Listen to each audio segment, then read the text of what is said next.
Hello, I'm Paul Kosadowski. And I'm Darcy Hamlin. And we are here to talk about the French horn. My first question is an important one. Why is it called the French horn? Well, it is commonly known as the French horn, which is a misnomer in a way because it is actually more of a German horn.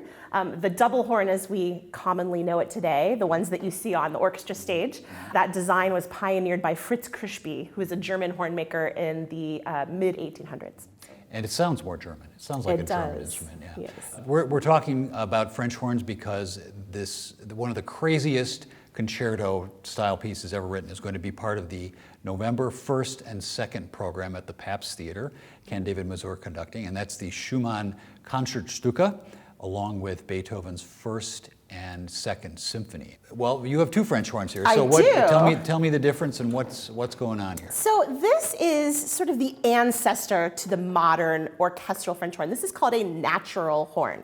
And what that means is it doesn't have any valves. You may notice it looks nice and open, very similar to the horns that you see on holiday greeting cards.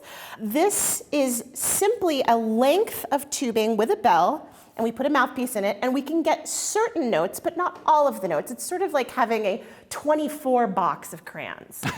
So we go, and what we have to do when we play the horn is we play on the overtone series. The lowest note is the fundamental, and then out of that arise the partials. So on this particular length of tubing, because I can alter this slide and make this a certain length and another different length, but this one is pitched in F.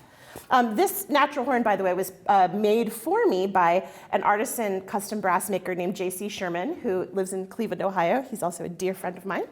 And here is the fundamental of this particular pitch horn.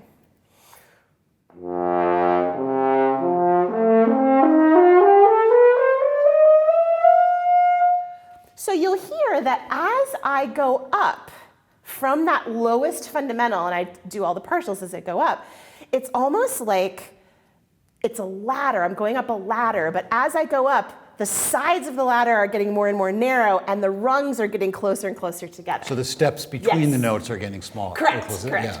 So you can play more than those notes, though, right? That is true. So not just by buzzing my lips, but what I can also do is I can alter the length and resonance of the bell by moving my hand inside the bell. So I could, instead of just what I could play without the hand, I can actually play a scale by using my hand.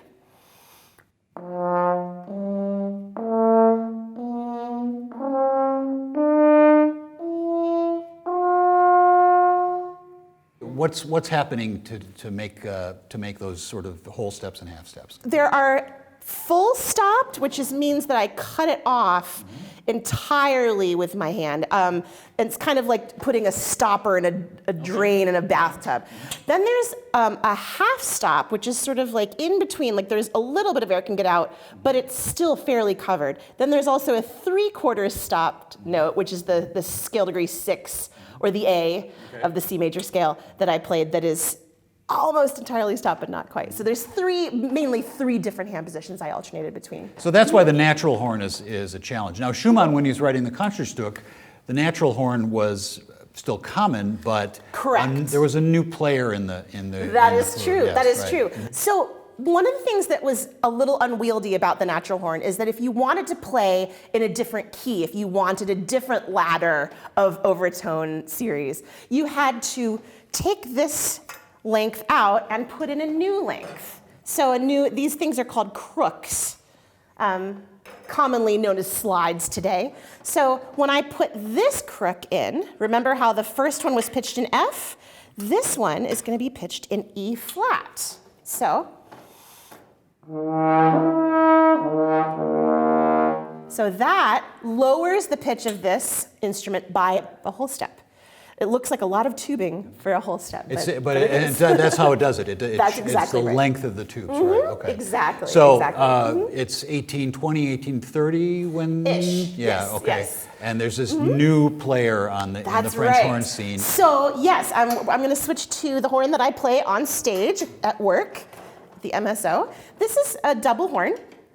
And this horn was actually made by a Wisconsin native horn artisan, Wes Hatch. He lives in Wauwatosa, kind of fun.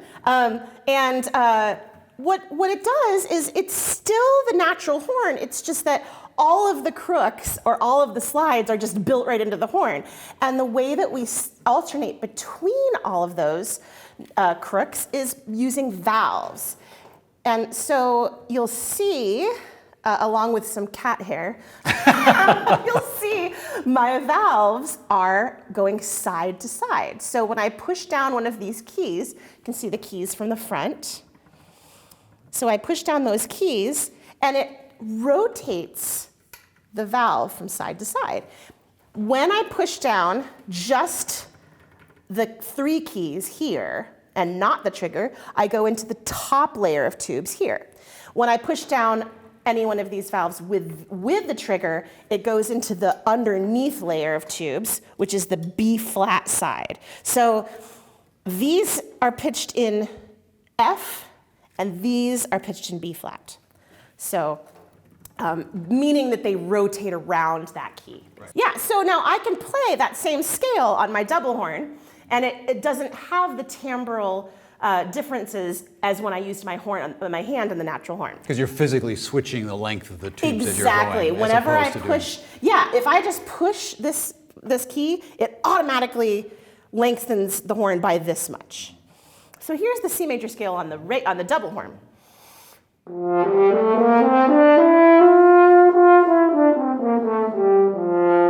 The other advantage to the mechanics of the double horn is that you can play fast without having to worry about what to the relatively unskilled natural horn player would be fairly cumbersome movement.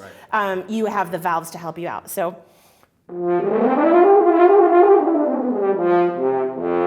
So in the Schumann Conzertstück, there are some passages that I would really, really dread having to play on a natural horn as not a natural horn artisan myself. Right. But here's a little excerpt from something that's it's supposed to be very, very facile, and it involves a lot of finger dexterity. So this is from the 3rd movement of the Concertstück.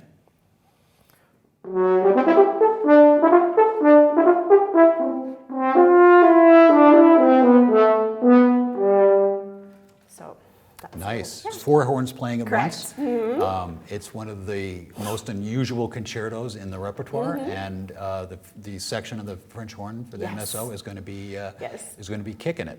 It's so much fun. Mm-hmm. I am so excited about getting to do this with this section because everyone is just bringing it. It's very, very energizing. It requires so much focus. It requires high octane energy in order to just kind of really tap into what everyone else is doing and make sure that you alternate the staggered entrances just correctly. And it's just really, really fun. Terrific, yes. So at the Pabst Theater, November 1st and 2nd, Beethoven's 1st and 2nd Symphony, sort of popular things themselves, but the Schumann Concertstück with the 4 horns of the MSO. Thanks. Thank you so much, Paul.